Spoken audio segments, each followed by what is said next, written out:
Hello friends, എല്ലാവർക്കും സെനൂസ് വേൾഡിൻ്റെ പുതിയൊരു വീഡിയോയിലേക്ക് സ്വാഗതം. ഇന്ന് ഞാൻ വന്നിരിക്കുന്നത് ഒരു അടിപൊളി ചിക്കൻ പരട്ടിൻ്റെ റെസിപ്പി ആയിട്ടാണ്. നല്ല നാടൻ രീതിയിൽ നമുക്ക് നല്ല അടിപൊളിയായിട്ട് റെഡിയാക്കി എടുക്കാൻ പറ്റും. ഈ ചിക്കൻ പരട്ടി ഞാനിവിടെ റെഡിയാക്കി എടുത്തിട്ടുള്ളത് വീട്ടിലൊക്കെ ഉള്ള സാധാരണ ഇൻഗ്രീഡിയൻസ് മാത്രം യൂസ് ചെയ്തിട്ടാണ്. അപ്പോൾ ഞാനിതിവിടെ റെഡിയാക്കി എടുക്കുന്നത് മൺചട്ടിയിലാണ്. ചട്ടി കുറച്ച് ചൂടായി വന്നപ്പോൾ അതിലേക്ക് കുറച്ച് വെളിച്ചെണ്ണ ചേർത്ത് കൊടുത്തിട്ടുണ്ട്. അതിനുശേഷം ഒരു 3-4 ചെറിയ സവാളയാണ് എടുത്തിട്ടുള്ളത്. അത് നല്ലപോലെ കനം കുറച്ച് അരിഞ്ഞത് കൂടി ചേർത്ത് കൊടുക്കാം. വലിയ സവാളയാണെന്നുണ്ടെങ്കിൽ ഒരു 2 സവാള ചേർത്ത് കൊടുത്താൽ മതി. എണ്ണയിലിട്ട് നല്ലപോലെ ഒന്ന് മിക്സാക്കി എടുത്തതിന് ശേഷം ഇതിലേക്ക് ആവശ്യത്തിനുള്ള ഉപ്പ് ചേർത്ത് കൊടുക്കാം. ഞാനിവിടെ 1 ടീസ്പൂണോളം ഉപ്പ് ചേർത്ത് കൊടുത്തിട്ടുണ്ട്. ഉപ്പൊക്കെ ചേർത്ത് നമ്മൾ വഴറ്റിയെടുക്കുമ്പോൾ വളരെ പെട്ടെന്ന് തന്നെ ഉള്ളിയൊക്കെ നല്ലപോലെ വഴന്ന് വരും. ചിക്കനൊക്കെ നമ്മളിങ്ങനെ റെഡിയാക്കി എടുക്കുമ്പോൾ മൺചട്ടിയൊക്കെ വെച്ചുണ്ടാക്കി എടുക്കുകയാണെന്നുണ്ടെങ്കിൽ തന്നെ ഒരു പ്രത്യേക ടേസ്റ്റ് ആയിരിക്കും. ഉള്ളിയൊക്കെ ജസ്റ്റ് ഒന്ന് വഴന്ന് വരുന്ന സമയത്ത് നമുക്കിതിലേക്ക് ഒരു 1.5 ടീസ്പൂണോളം ഇഞ്ചി വെളുത്തുള്ളി നല്ലപോലെ പേസ്റ്റായി അരച്ചത് ചേർത്ത് കൊടുക്കാം. ഈ സമയത്ത് നമ്മൾ ഇഞ്ചി വെളുത്തുള്ളിയൊക്കെ ചേർത്ത് കൊടുക്കുമ്പോൾ നല്ലൊരു ഫ്ലേവർ ആയിരിക്കും. അത് നമ്മുടെ കറിക്ക് ഒരു പ്രത്യേക ടേസ്റ്റ് നൽകും. അപ്പോൾ നമ്മൾ ഉള്ളിയൊക്കെ വഴറ്റിയെടുക്കുന്ന സമയത്ത് തന്നെ എന്ത് കറി റെഡിയാക്കി എടുക്കുകയാണെന്നുണ്ടെങ്കിലും ഇഞ്ചി വെളുത്തുള്ളി പേസ്റ്റ് ചേർത്തെടുക്കാൻ വേണ്ടി ശ്രമിക്കുക. 5 മിനിറ്റ് ഒന്ന് അടച്ചു വെച്ചപ്പോഴേക്കും നമ്മുടെ ഉള്ളിയൊക്കെ ഇവിടെ നല്ലപോലെ തന്നെ വഴന്ന് വന്നിട്ടുണ്ട്. ഇതിലേക്ക് 2 തക്കാളി ചെറുതായി കട്ട് ചെയ്തത് ചേർത്ത് കൊടുക്കാം. ഉള്ളിയൊക്കെ വഴന്ന് വരുന്ന സമയം കൊണ്ട് തന്നെ ഇഞ്ചി വെളുത്തുള്ളി നല്ലപോലെ തന്നെ എണ്ണയിൽ നിന്ന് മൂത്ത് വന്നിട്ടുണ്ട്. തക്കാളിയൊക്കെ വെന്ത് വരുന്ന സമയം കൊണ്ട് നമുക്കിതിലേക്ക് ഒരു സ്പെഷ്യൽ മസാല റെഡിയാക്കി എടുക്കണം. ഈ ചിക്കൻ പരട്ടിന് കൂടുതൽ ടേസ്റ്റ് നൽകുന്നത് ഈ മസാല വെച്ചിട്ട് നമ്മൾ റെഡിയാക്കി എടുക്കുമ്പോഴാണ്. മസാല റെഡിയാക്കി എടുക്കാനുള്ള ഇൻഗ്രീഡിയൻസൊക്കെ വറുത്തെടുക്കാൻ വേണ്ടിയിട്ട് ഞാനിവിടെ ഒരു പാന് അടുപ്പിൽ വെച്ചിട്ടുണ്ട്. അത് ജസ്റ്റ് ഒന്ന് ചൂടായി വന്നതിന് ശേഷം സ്ലിമ്മിലേക്ക് മാറ്റിയിട്ട് നമുക്കിതിലേക്ക് ആവശ്യമായ സാധനങ്ങൾ ഇട്ട് കൊടുക്കാം. 1/2 ടീസ്പൂണോളം വലിയ ജീരകം ചേർത്ത് കൊടുത്തിട്ടുണ്ട്. അതുപോലെ തന്നെ 1/2 ടീസ്പൂണോളം ചെറിയ ജീരകം കൂടി ചേർത്ത് കൊടുക്കാം. എരിവിന് ആവശ്യത്തിന് ഒരു 1.5 ടീസ്പൂണോളം കുരുമുളക് ചേർത്ത് കൊടുത്തിട്ടുണ്ട്. കുരുമുളകാണ് നമ്മൾ എരിവിന് വേണ്ടി ചേർത്ത് കൊടുക്കുന്നത്. പിന്നെ ഇതിലേക്ക് ഒരു 1.5 ടീസ്പൂണോളം മല്ലി ചേർത്ത് കൊടുക്കാം. ഈ കറിയിൽ നമ്മൾ മല്ലിപ്പൊടി ചേർത്ത് കൊടുക്കുന്നില്ല, മല്ലിയാണ് ചേർത്ത് കൊടുക്കുന്നത്. പിന്നെ ഇതിലേക്ക് ഒരു 2-3 പീസ് പട്ട കൂടി ചേർത്ത് കൊടുക്കാം. ചെറിയ പീസ് പട്ടയാണ് ഞാനിവിടെ ചേർത്ത് കൊടുത്തിട്ടുള്ളത്. അതുകൊണ്ടാണ് ഒരു 3 പീസോളൊക്കെ ചേർത്ത് കൊടുത്തിട്ടുള്ളത്. എന്നിട്ട് ഇതെല്ലാം കൂടി നല്ലപോലെ തന്നെ ഒന്ന് വറുത്തെടുക്കണം. ചെറുതായി കളറൊക്കെ മാറി വരുന്ന സമയം വരെ ഒന്ന് വറുത്തെടുക്കാം. വളരെ ലോ ഫ്ലെയിമിലിട്ട് വേണം നമ്മളിതൊക്കെ ഇതൊക്കെ നല്ലപോലെ വറവായതിന് ശേഷം തീ ഓഫ് ചെയ്തിട്ട് നമുക്കിതിലേക്ക് ആവശ്യത്തിലുള്ള മസാലപ്പൊടികൾ ചേർത്ത് കൊടുക്കാം. ഞാനിവിടെ ഏകദേശം ഒരു 1.5 ടീസ്പൂണോളം മുളക് പൊടി ചേർത്ത് കൊടുത്തിട്ടുണ്ട്. പിന്നെ ഇതിലേക്ക് ആവശ്യത്തിന് മഞ്ഞൾപ്പൊടി കൂടിയാണ് ചേർത്ത് കൊടുക്കുന്നത്. മസാലപ്പൊടികൾ കരിയാതെ നല്ലപോലെ ഇളക്കി കൊടുക്കണം. തീ ഓഫ് ചെയ്തിട്ടുണ്ടെന്നുണ്ടെങ്കിലും നമ്മുടെ ചട്ടിയുടെ ചൂടുകൊണ്ട് മസാലപ്പൊടികളൊക്കെ പെട്ടെന്ന് കരിഞ്ഞു പിടിക്കാനുള്ള ചാൻസ് ഉണ്ട്.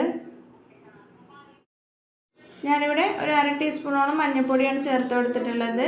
എരിവുള്ള മുളക് പൊടിയാണെന്നുണ്ടെങ്കിൽ വളരെ കുറച്ച് മാത്രം ചേർത്ത് കൊടുത്താൽ മതി.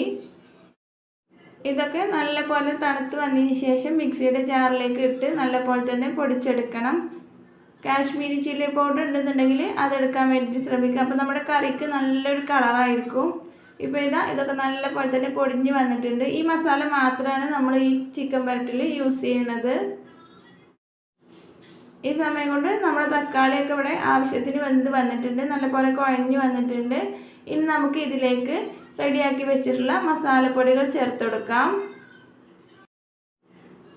ഈ മസാല മുഴുവനായിട്ട് ചേർത്ത് കൊടുക്കണമെന്നൊന്നുമില്ല, നമ്മുടെ ആവശ്യത്തിനനുസരിച്ച് ചിക്കനൊക്കെ എത്ര എടുക്കണമെന്നുണ്ടെങ്കിൽ അതിനനുസരിച്ച് ചേർത്ത് കൊടുക്കാം. ഞാനിവിടെ ഒരു 3-4 ടീസ്പൂണോളം മസാലപ്പൊടി ചേർത്ത് കൊടുത്തിട്ടുണ്ട്. 1 ടീസ്പൂൺ മാത്രമാണ് ഇതൊന്നും മാറ്റി വെച്ചിട്ടുള്ളത്. ഇനി ആവശ്യമാണെന്നുണ്ടെങ്കിൽ നമുക്ക് മുഴുവനായിട്ട് ചേർത്ത് കൊടുക്കുകയും ചെയ്യാം.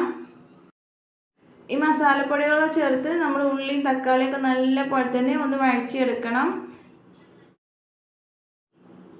ഇതൊക്കെ മിക്സ് ചെയ്തെടുക്കുമ്പോൾ തന്നെ നല്ലൊരു അടിപൊളി സ്മെല്ലാണ്. നമ്മുടെ കറിക്ക് നല്ലൊരു സ്മെല്ലും അതുപോലെ തന്നെ നല്ലൊരു ഫ്ലേവറും നൽകുന്ന മസാലയാണ്. അപ്പോൾ എല്ലാവരും ഇത് ട്രൈ ചെയ്ത് നോക്കുക. ഇതേ രീതിയിൽ ഒന്ന് ചിക്കൻ പരട്ടി റെഡിയാക്കി നോക്കുക. ഞാനിപ്പോൾ ഇതിലേക്ക് കുറച്ച് വേപ്പില കൂടി ആഡ് ചെയ്ത് കൊടുത്തിട്ടുണ്ട്. മസാലപ്പൊടി ചേർത്ത് കൊടുത്തതിന് ശേഷം ഒരു 5 മിനിറ്റ് സമയമെങ്കിലും നമ്മളൊന്ന് എണ്ണയിലിട്ട് നല്ലപോലെ തന്നെ വഴറ്റിയെടുക്കണം. അതിനുശേഷം നമ്മൾ കഴുകി വൃത്തിയാക്കി വെച്ചിട്ടുള്ള ചിക്കൻ ഇതിലേക്ക് ചേർത്ത് കൊടുക്കാം. ഞാനിവിടെ ഏകദേശം ഒരു 3/4 കിലോനോളം ചിക്കനാണ് ഇതിലേക്ക് ചേർത്ത് കൊടുത്തിട്ടുള്ളത്. ചിക്കനൊക്കെ ചേർത്ത് കൊടുത്തിട്ട് നല്ല രീതിയിൽ തന്നെ മിക്സാക്കി കൊടുക്കണം. വെള്ളമൊന്നും ആഡ് ചെയ്യാതെ നമ്മൾ ആദ്യം മസാലയിലിട്ട് നല്ലപോലെ തന്നെ മിക്സാക്കി എടുക്കാം. ഈ സമയത്ത് ആവശ്യമാണെന്നുണ്ടെങ്കിൽ നമുക്ക് ഉപ്പ് ചേർത്ത് കൊടുക്കാവുന്നതാണ്. മസാലയും ചിക്കനൊക്കെ നല്ലപോലെ തന്നെ മിക്സാക്കി എടുക്കണം. ഇപ്പോൾ ഇതാ ഞാനിവിടെ മസാലയും ചിക്കനൊക്കെ നല്ലപോലെ തന്നെ മിക്സാക്കി എടുത്തിട്ടുണ്ട്. ഈ സമയത്തൊന്നും നമ്മൾ വെള്ളം ചേർത്ത് കൊടുക്കരുത്. എന്നിട്ടൊരു 5 മിനിറ്റ് സമയം ഒന്ന് ലോ ഫ്ലെയിമിൽ ഇട്ടതിന് ശേഷം ജസ്റ്റ് ഒന്ന് ചൂടായി വന്നിട്ട് നമുക്കിതിലേക്ക് ആവശ്യത്തിന് വളരെ കുറച്ച് മാത്രം വെള്ളം ചേർത്ത് കൊടുക്കാം.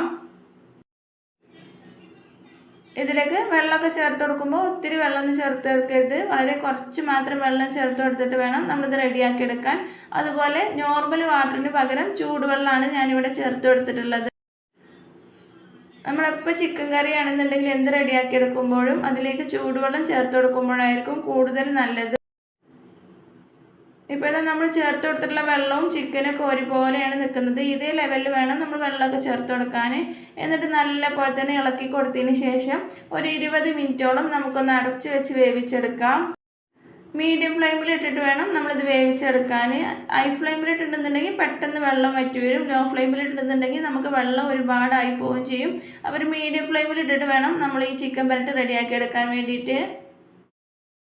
ഇപ്പോൾ ഇതാ നമ്മുടെ ചിക്കൻ പുരട്ട് ഇവിടെ റെഡിയായി വന്നിട്ടുണ്ട്. ഒരു 20 മിനിറ്റോടെ തന്നെ എനിക്കിവിടെ റെഡിയായി വന്നിട്ടുണ്ട്. പിന്നെ നമ്മൾ മൺചട്ടിയിലൊക്കെ വെച്ചുണ്ടാക്കുമ്പോൾ പെട്ടെന്ന് തന്നെ കുക്കായി വരും. ഇനി ഇതിൻ്റെ മുകളിലേക്ക് നമുക്ക് കുറച്ച് വേപ്പില കൂടി ആഡ് ചെയ്ത് കൊടുക്കാം. അതുപോലെ കുറച്ച് വെളിച്ചെണ്ണ കൂടി ചേർത്ത് കൊടുക്കണം. ഞാനിവിടെ ഈ ചിക്കൻ പുരട്ട് റെഡിയാക്കി എടുത്തിട്ടുള്ളത് ഒരു നാടൻ രീതിയിലാണ്. എന്നാൽ നല്ല അടിപൊളി ടേസ്റ്റാണ്. ഇങ്ങനെ കറി ഉണ്ടാക്കി നോക്കാത്തവരാണെന്നുണ്ടെങ്കിൽ എന്തായാലും ഒന്ന് ട്രൈ ചെയ്ത് നോക്കണം. നല്ല അടിപൊളി ടേസ്റ്റാണ്.